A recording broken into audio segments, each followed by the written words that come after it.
Да. Јас сум од браншата на фармацеутите, многу позната како фармацеутска мафија.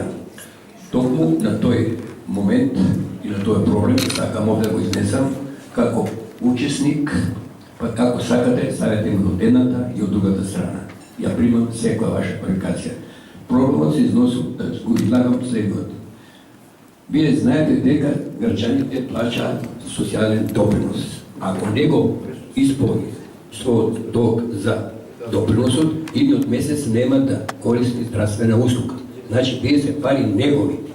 А ние дозволивме да владата, преку своите институции, да команди, тие не се пари буџетски. Тие се пари лично на тој граѓанин што ги уплаќа во моментот и ги користи во идниот месец.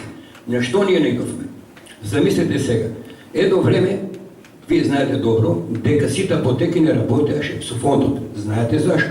Требаше да се даде мито на Министерството, на фондот, за да една апотека работи со фондот.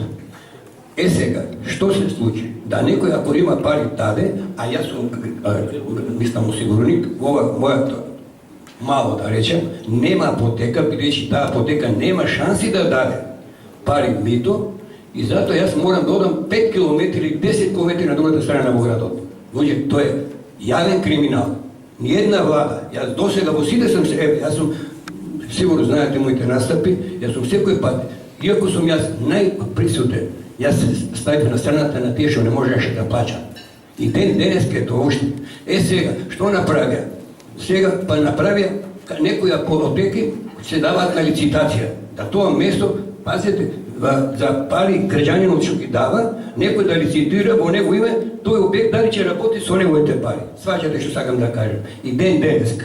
Тој е кривен криминал, која секоја влада, и овој министер, и овој директор на фондот, како да кажам, многу се пари трошат на тие митаџиски работи. Јас знам само ќе ви кажам, го јавно тоа кажав, Дончо кога дојде директорот, он рече на мојата баш тука е службеничка, рече јас од сега чекам најмалку 1 милион за мојот мандат. Евра. Луѓе, тоа се пари на граѓаните и ние мораме тие пари да ги калкулираме во цената. Така да сакам баш и денеска. И ова влада, го почитувам професорот, ние сме стари пријатели со него и само не знам дали така беше и порано, и сега како пензионери не страх, пензијата не може да ни ја земат, не може да ни преместат, а малку сме по-гласни и јасни. Али јас сум секој пат се сметам вака, сум бил по-отворен, заедно сме многу комуницирани, многу прашања. Видите, јас сум во медицина, јас сум во лековите, а сепак сите ваши правни особени ги пратам. Се интересирам, бидејќи ние најмногу правно сме спречени да дадеме нашата доктрина во здравството. Ево овој случај. И со еден случај митаџиски, многу, кога во Зегин не можеа да дојдат ВМРО. Тоа беше, не, она донесува закон да ако таткото има веледрогерија, децата не може да имаат апотеки. Треба да бидат тапанџи, ако се фармацеути. Тој ден денеска е.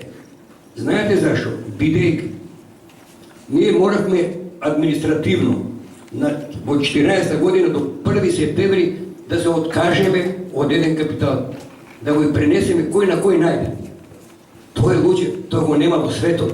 И денеска јас приговарам, собративме до Уставен суд, вика, тоа не е во наша надлежност. Кај идеме ние, не е наша надлежност. Кај се, на која држава сме ние граѓани? Во која ние даваме данос? Зегин плаќа дневно 100.000 евра. Дневно, на оваа држава. И 100.000 даваме бенефит на граѓаните кој пониски цени во другите. Така да годишно плаќаме 30 милиона евра. Па извинете, јас имам право. Колку што некој друг го нема. И затоа отворено и гласно размислам. И не се плашам. Ние најголемиот криминалитет што се постои во државата го левизираат институциите на власт. Ниедна не направила реформа. Баш за тој додов името реформи да ве подржам. Дајте луѓе да го реформираме стварно, не само да обечаваме. И баш овој мој пример го даваме и ние нашата граѓанска здравна клиника, ќе го тој проблем повеќе елаборираме, ќе го направиме, бидејќи верујте ме многу апотеки денеска не работат од фондот, бидејќи немаат да дадат мито за фондот. А кои со моите пари, мен некој, кој бил како председател на држава, како директор на фонд, тие се мои пари. Поготово ние пензионерите пред 40 години сме ги давали и сега ги даваме. И сега некој на мене на стари години ме тера, јас 2 километра зимно лето време додам за да земам рецепти. Па тоа е срамота, тоа го нема никаде, јас сам цел свет прошетал. Тако нешто нема.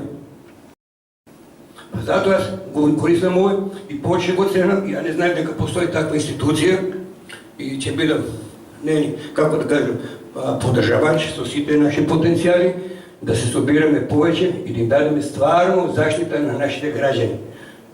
Ние сме најдоле, ние сме први во тоа што не треба, а најдоле сме по тоа што треба. Затоа уште еднаш ве поздравувам и повеќе вакви скупови, јасно, ама стварно реформи да има. Вие тука, јас една забешка ќе дадам, јас додав со имења и презимења, ние кога имаме семинар, мислам или конгрес или било каква на лекари, ние даваме име, презиме на пациентот. Резултатите, а ние се овде општо зборуваме. Благодарам, се извинувам, вака, може би се наметнав, а уште еднаш го поздравувам професорот на неговото обоизлагање.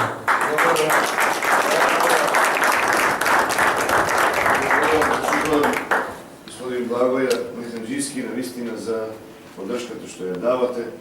Се надевам дека ќе има повеќе вакви поддржувачи, се со цел да има вистински реформи во правото.